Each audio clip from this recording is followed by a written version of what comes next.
welcome back to the kitchen, and returning to a really retro holiday, we are going to mix up some old-fashioned goodness. Snickerdoodle cookies. Christmas and Snickerdoodles go together like you know what. And I can't wait to share with you how these all come together.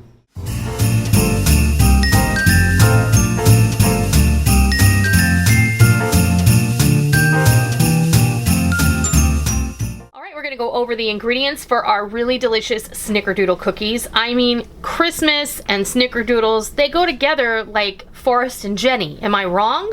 I don't think so. So what you're gonna need to start off is 2.5 cups of all-purpose flour, 1.5 cups of granulated sugar, and you're gonna need 1 stick or 1/2 cup of butter softened, 1/2 cup of vegetable shortening, solid vegetable shortening, but don't use lard and don't double the butter and leave out the shortening. The shortening is key here to getting a crispy, crackly outside and a soft, chewy inside on your Snickerdoodle. You're gonna need 2 teaspoons of cream of tartar. This is non-negotiable. This also contributes to the texture of the cookie as well as the flavor. You're also going to need a teaspoon of baking soda and 1/2 teaspoon of salt. I've used kosher salt here. If you use fine salt, you're going to use even less. A tablespoon of vanilla extract, 2 eggs, and then we're gonna roll this in a combination of cinnamon sugar. So I have 1/4 cup of granulated sugar and a tablespoon of ground cinnamon. We're gonna mix that up and we're gonna set it aside. The first thing that has to happen is we're just gonna go ahead and dump those right in there and we'll just mix those up. Okay, today I'm gonna be using a hand mixer and just a regular bowl because I know a lot of you might not have a big mixer, and you don't need a big mixer. So the first thing you want to do is beat your shortening and your butter together until they are light and fluffy. Our butter and our shortening are nice and fluffy and well blended, but I want to get my dry ingredients mixed together first. So I'm just going to go ahead and combine my flour, my baking soda, salt, and cream of tartar. And since I already have it in a mason jar, I'm just gonna go ahead and give this a good shake. And that should be good. And then I'm gonna go ahead and add my sugar in with my butter and shortening mixture. And we're going to cream this together until it's light and fluffy and a pale yellow color. All right, now our sugar and butter and shortening is well creamed. We're gonna go ahead and add the eggs one at a time.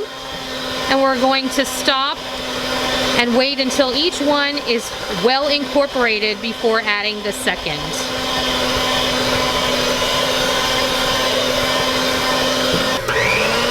Now add your vanilla extract and blend well. And now just take a rubber spatula and give this a good turn. Now you're going to go ahead and add your dry ingredients all at one time. You're going to blend this on low until you have a nice thick batter. And after you get done with the mixer, go ahead and come in here with your spatula and just dig deep. Make sure there are no pockets of dry ingredients and kind of give everything one little mush together. Now you're ready to scoop. I'm going to go ahead and scoop all of my dough at one time and put it on a baking sheet. Then we're going to move on to rolling and baking. So I'll be back after these are all scooped up. All right, I went ahead and I got all of my dough scooped at one time. I find this to be really helpful because if you're busy, especially when it's Christmas cookie baking time, go ahead and scoop all your dough at one time. You can see I've gotten 35, approximately 42 cookies out of this batch of dough. Now I have used a scoop that is approximately 2 tablespoons large, and I do like to have just a container of warm water to swirl my scoop in. While I scoop, you don't have to do it every single time. You don't have to like dip it and scoop and dip it and scoop. Every few times, go ahead. It's gonna help you release that dough a lot more easily. And then all you have to do before you bake these, oh, I was gonna say, at this point, you can either just have these resting on the side, waiting to be baked, or you can freeze them. But today I'm gonna be baking these off. If you wanna just freeze these until they're solid, then you can pop them in a Ziploc bag, and then you can bake them off as desired. because there's nothing better than a fresh cookie. I'm gonna bake these 8 to a tray because they do spread quite a bit. Lay them on your baking sheet. I have my oven preheated to 350 degrees, and these cookies are going to bake in my oven for exactly 12 minutes. In your oven, it might be different. So I'm gonna suggest you do what I did the first time I made these, was I set my timer for 8 minutes and I checked them. At 8 minutes, they were still too blonde and they were too soft in the center, and they were not brown at all around the edges. Now, it's a little trickier because these have cinnamon on them, so checking to see if they're done perfectly can be a little bit confusing. So check them at 8 minutes, and then if your oven is not exactly perfect like mine, check them at 10 minutes, and then if they need an extra couple minutes, leave them on in there.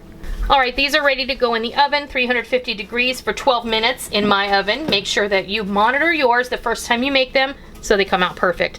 I'll show you what these look like when they're all ready to be eaten. We baked our Snickerdoodles for 12 minutes, and then I removed the pan from the oven and allowed the cookies to remain on the pan until the next pan was done. So 10, 12 minutes, leave them on the pan. Then you take them and put them on a cooling rack and let them cool completely, and you're gonna put them in an airtight container, and they're going to keep well for up to 2 weeks, if they last that long. Now, I went ahead and only baked off 3 pans.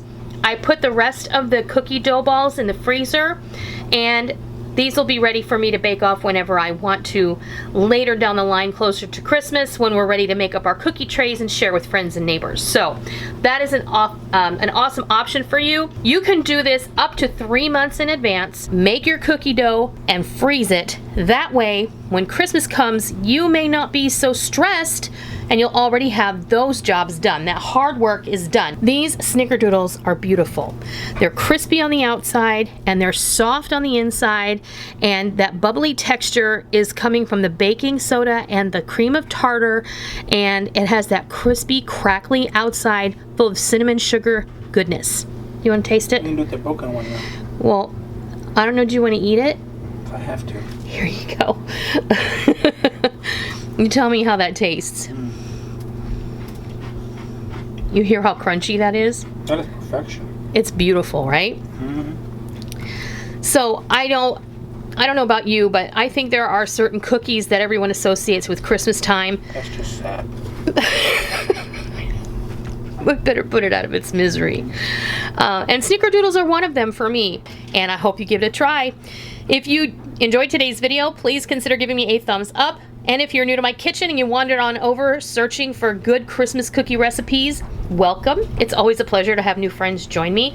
Please be sure and hit that subscribe button. And as always, if you are a tried and true member of the Noreen's Kitchen family, be sure and hit the bell notification button so that you'll get notified every time we upload a new video, because we don't want you to miss out on all the real food for real people, real easy recipes that we share all the time right here on our YouTube channel and straight from our kitchen. I hope you give these old-fashioned Snickerdoodles a try sometime soon, and I hope that you love them. And until next time, happy holidays!